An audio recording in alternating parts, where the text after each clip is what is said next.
बाबा तुलसीदास जी ने लिखा है कि जड़ चेतन गुण दोषमय विश्व कीन कर तार, संत हंस गुण गहई परिहरि बार विकार। इस संसार में हर व्यक्ति का कोई अपना एक विशेष उद्देश्य होता है, कोई लक्ष्य होता है, और उस लक्ष्य की प्राप्ति के लिए ही मनुष्य तमाम तरीके के कार्य करता है। उस लक्ष्य तक पहुंचने के लिए तमाम विषमताओं का सामना करना पड़ता है, तमाम विरोधी लोगों से सामना होता है और तमाम अपने समर्थक भी मिलते हैं। बुद्धिमान व्यक्ति वही है जो अपने लक्ष्य प्राप्ति के लिए तमाम अनुकूल चीज़ों का तो उपयोग करता ही है, लेकिन प्रतिकूल चीज़ों को भी अपने अनुकूल अपने अनुसार उपयोग कर लेता है। मनुष्य को चीज़ों का उपयोग करने की कला आनी चाहिए। कोई भी व्यक्ति किसी व्यक्ति के अथवा किसी चीज़ के गुण और दोष को खत्म नहीं कर सकता है, बल्कि उन गुण दोषों को अपने अनुकूल उपयोग कर सकता है, और यह कला ही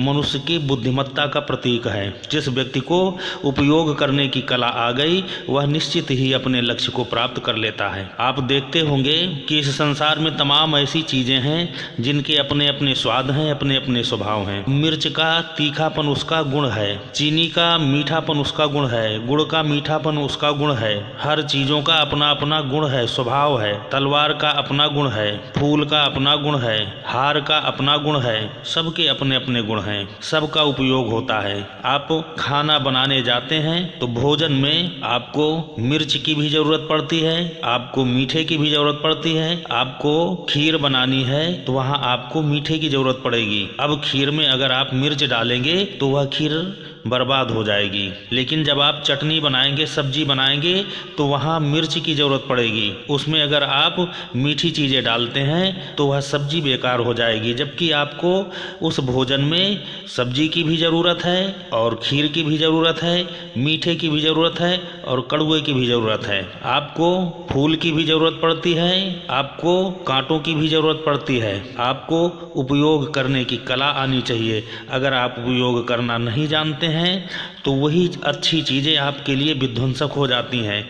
अग्नि का अपना स्वभाव है जलाना, लेकिन उस अग्नि को अगर उचित ढंग से प्रयोग किया जाता है तो आपके जीवन को सुखहाल बनाती है, लेकिन जब आप उसका दुरुपयोग करते हैं, अनुचित ढंग से प्रयोग करते हैं तो वह विध्वंसक हो जाती है। दूध भी आप उचित तरीके से खाते पीते हैं तो वह स्वास्थ्य वर्धक बन जाता है, मगर उसको अनुचित तरीके से उपयोग करते हैं तो वह जहर से भी घातक हो जाता है। जहर भी आपके जीवन को बचाता है जब आप उचित तरीके से उपयोग करें, लेकिन अगर अनुचित तरीके से करेंगे तो अमृत भी आपके लिए जहर बन जाएगा। इसलिए आपको इस समाज में रह करके, इस दुनिया में रह करके अपने अनुकूल इन चीज़ों का उपयोग करना है।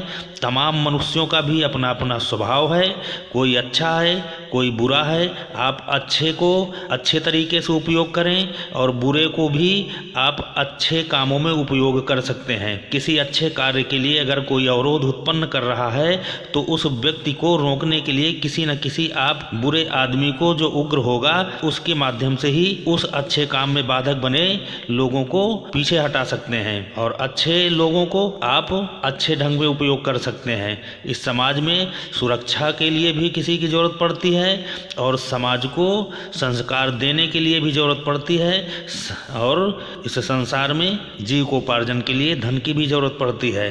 तो आपको हर तरीके के लोगों को उपयोग करना चाहिए, अपने अनुकूल उपयोग करना चाहिए। आप निश्चित ही अपने लक्ष्य को प्राप्त कर लेंगे।